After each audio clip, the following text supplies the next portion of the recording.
لا تحزن ولا تبكي، وربك الله. والله إن الله لا ينسى دموعك ولا ينسى حزنك ولا ينسى تفكيرك. ربنا سبحانه وتعالى ما بينسى نملة تحت حجر.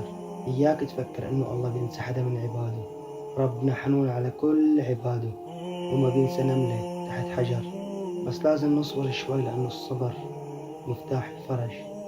ما لنا غير نرفع إيدنا ونقول يا رب تفرج عنا وعن كل المسلمين. هي شدة وبدها تمضى، وإن شاء الله رب العالمين بفرجها عنا وبيرجع كل شي مثل ما كان وأحسن. بس لازم تكون نيتنا صافية وقلوبنا نظيفة شوي اتجاه بعض، حتى رب العالمين ينزل رحمة من السماء على الأرض.